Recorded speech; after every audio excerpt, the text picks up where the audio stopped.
This message is issued by the Emergency Coordination Center. Please listen closely and follow the instructions that follow.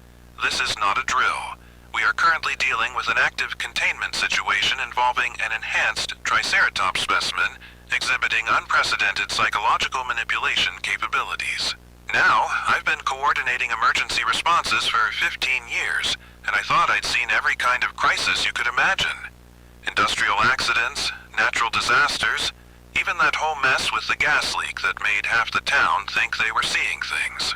But what we're dealing with at DinoLand right now is testing the limits of our standard protocols, and, frankly, testing my patience with whoever wrote these incomplete briefing documents I keep getting. Over the past 72 hours, we've received multiple reports from DinoLand visitors describing what can only be classified as auditory hallucinations involving deceased family members.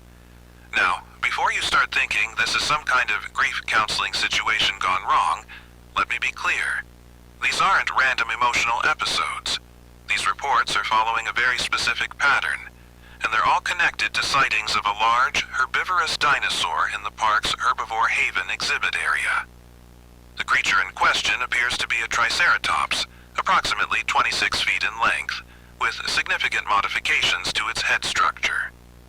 Where you'd normally expect to see the iconic three-horned skull that gives these animals their name, witnesses are reporting some kind of mechanical array, multiple speaker-like protrusions, arranged in a formation that one visitor described as looking like a satellite dish made of nightmares.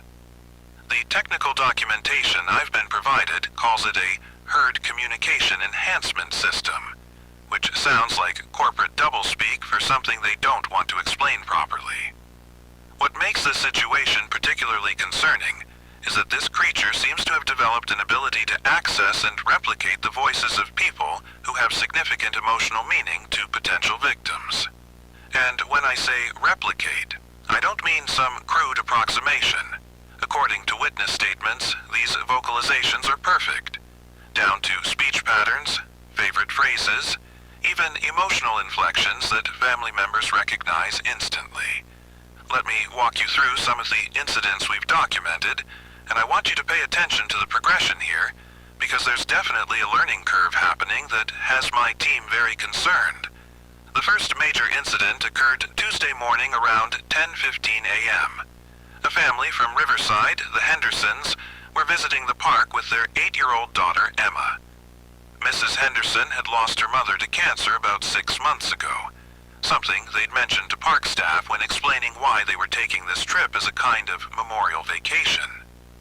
The family was walking along the main pathway near the Herbivore Haven exhibit when Emma suddenly stopped and pointed toward the wooded area beyond the fence. She told her parents she could hear Grandma calling her name. Now, Mr. Henderson figured this was just normal kid imagination, maybe processing grief in her own way. But then, Mrs. Henderson heard it too. She described it as her mother's voice, clear as day, calling Emma's name and asking her to come closer. The voice was coming from somewhere in the trees beyond the exhibit barrier, in an area that's supposed to be restricted to park personnel only. Mrs. Henderson told our investigators that the voice knew Emma's pet name, Buttercup, something her grandmother had called her since she was a toddler. The family followed the voice for about 10 minutes, with Mrs. Henderson becoming increasingly convinced her mother was somehow present. They ended up at a maintenance gate that should have been locked but was standing open. Security footage shows them walking through that gate at 10:28 a.m., following what appears to be an empty path. They were found 3 hours later by park staff, sitting in a circle about half a mile into the restricted area, all three of them staring at the same spot and unresponsive to questions. When they finally snapped out of it, none of them could explain how they'd gotten there or why they'd left the main path. The second incident happened that same afternoon, around 2 p.m. An elderly gentleman named Robert Chen was visiting alone, something he'd been doing monthly since his wife passed 2 years ago. Mr. Chen was sitting on a bench near the Triceratops viewing area when staff noticed him having what appeared to be a conversation with someone who wasn't there. When they approached, he explained that his wife, Margaret, was standing just beyond the fence, asking him to meet her at their old favorite spot in the park. Now, here's where it gets interesting from a behavioral standpoint. Mr. Chen had been visiting this park regularly for over a decade, always stopping at the same bench, always bringing a thermos of tea to share. According to his statement, the voice calling to him knew about the tea, knew about their ritual, even knew about a private joke they shared about the old Triceratops statue that used to be in that spot before the live exhibit was installed. These weren't details you'd find in any park records or surveillance data. These were intimate, personal memories that only Mr. Chen and his deceased wife would have known. Mr. Chen followed the voice for nearly an hour, park security tracking him through the camera system as he walked deeper into areas that were clearly marked as off-limits. What's disturbing about the footage is that you can see him pausing periodically, nodding, responding to someone, but the audio pickups aren't detecting any external sound sources. It's like he's having a complete conversation with empty air. He was eventually found sitting by the old maintenance shed, crying and asking where Margaret had gone. The third incident is where the pattern really started to concern me. Wednesday evening, just before closing time, a group of teenagers was hanging around the herbivore haven area, probably looking for a place to cause the usual teenage trouble. But according to their statements, they all started hearing voices simultaneously. Different voices, calling different names, but all of them claiming to be deceased relatives or friends. What makes this case significant is that these kids didn't know each other well. They were from different schools, just happened to be at the park at the same time, but somehow, whatever was generating these voices had specific information about each of their personal losses. One kid heard his grandfather who'd died in a car accident. Another heard a friend who'd overdosed last year. A third heard her baby sister who died as an infant when she was just 5 years old. All of them described the same compulsion to follow the voices toward the restricted area, and all of them described the voices as absolutely, convincingly real. The interesting thing is that when interviewed separately, they each mentioned that while they could hear their own relative clearly, they were also aware of this underlying sound, like a low humming or vibrating noise that seemed to make the voices more compelling. Our audio technicians have been analyzing the recordings from that area, and they're picking up subsonic frequencies that match patterns typically associated with herd animal communication. Now, I've been trying to get more detailed information about this creature from my supervisors, but apparently my clearance isn't high enough for the full incident reports. Which is interesting, because I've been handling emergency coordination for this region for over a decade, and I've never encountered a security classification I couldn't access for public safety purposes. Makes me wonder exactly what kind of research was going on in those restricted areas before this containment situation developed.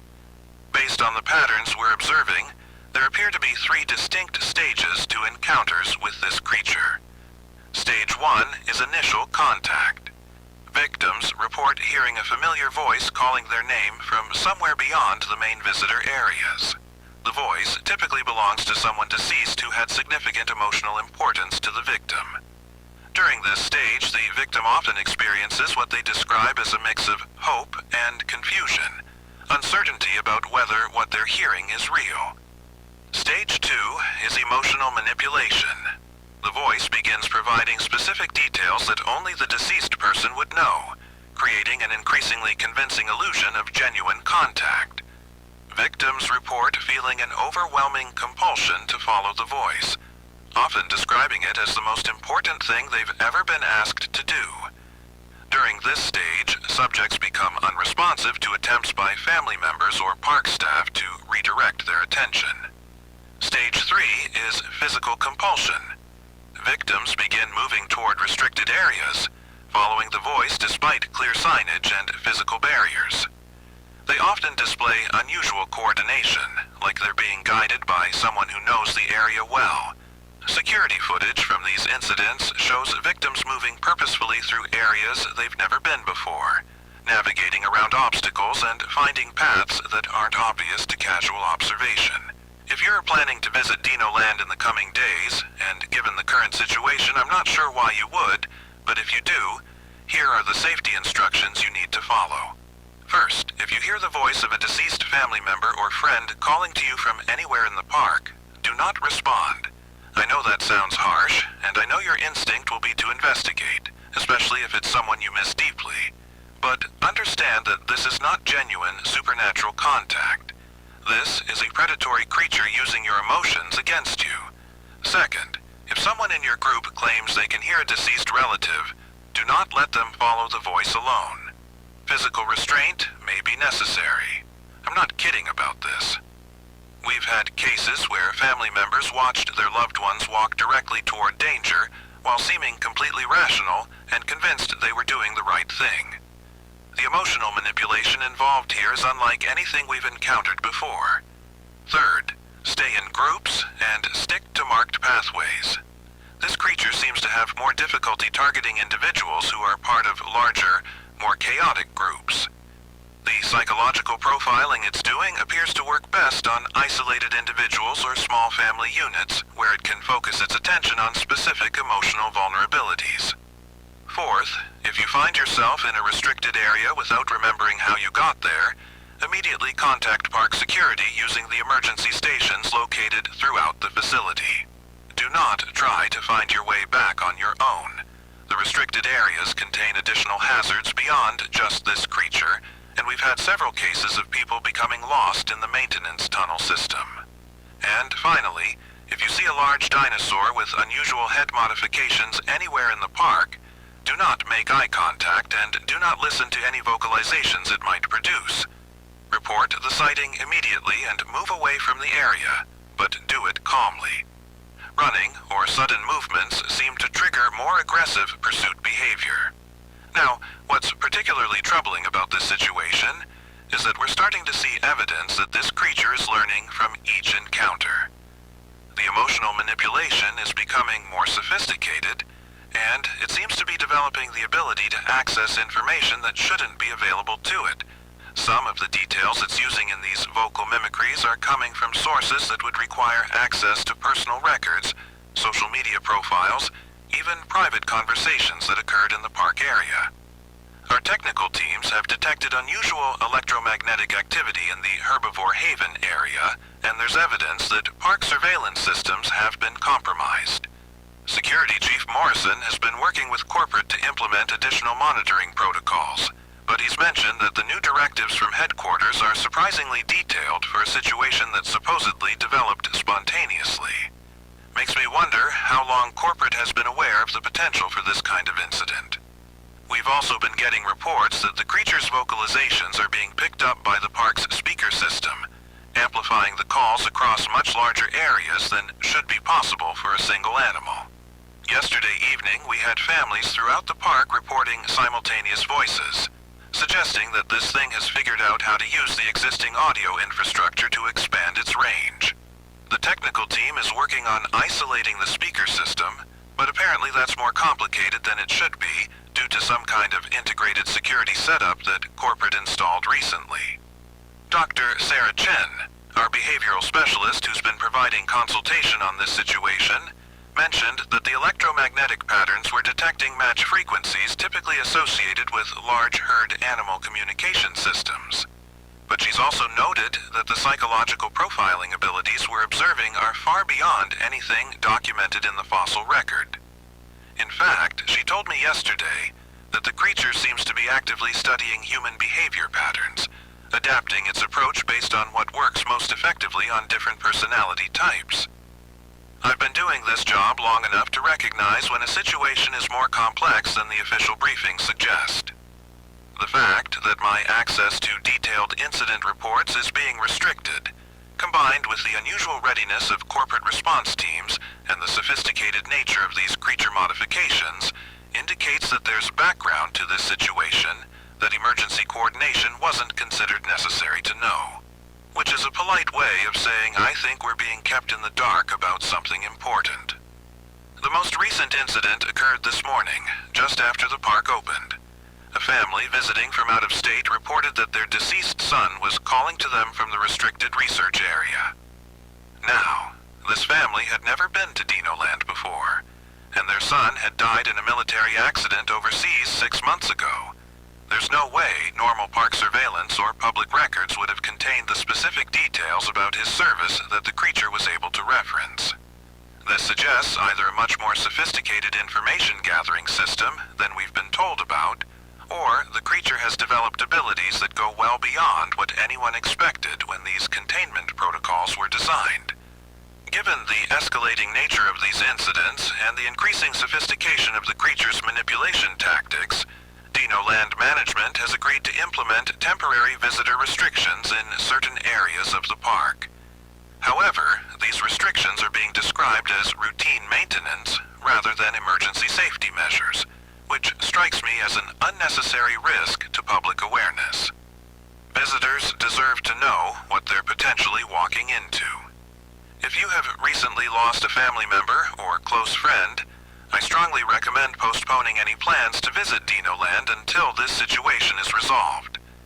The creature appears to be particularly effective at targeting individuals who are actively grieving or who have unresolved emotional connections to deceased loved ones. While we're working to contain the threat, the psychological impact of these encounters has been significant even for people who weren't physically harmed. For families who are already planning visits or who have purchased tickets, please remember that no family entertainment experience is worth risking your safety or psychological well-being. The voices you might hear are not your loved ones trying to communicate with you. They are a predatory creature using your deepest emotional connections as a hunting strategy. No matter how convincing the voice sounds, no matter how specific the details it provides, it is not real. This is Marcus Webb with the Emergency Coordination Center, and I want to be very clear about something. We are dealing with a situation that's evolving rapidly, and the standard protocols we normally rely on are proving insufficient. I'm going to continue providing these updates as long as the communication systems remain operational. But I'm also going to be asking some hard questions about why emergency coordination wasn't given full access to the background research that clearly preceded this incident. Stay alert, stay together, and remember that the most convincing lies are the ones that use truth as their foundation. This creature has found a way to weaponize your love for people you've lost. Don't let it use that love to lead you into danger. We'll continue monitoring the situation and provide updates as they become available. This is Emergency Coordination Center, Broadcast 77 Alpha, and remember, if you hear the voice of someone who's gone, don't look for them. Look for the exit.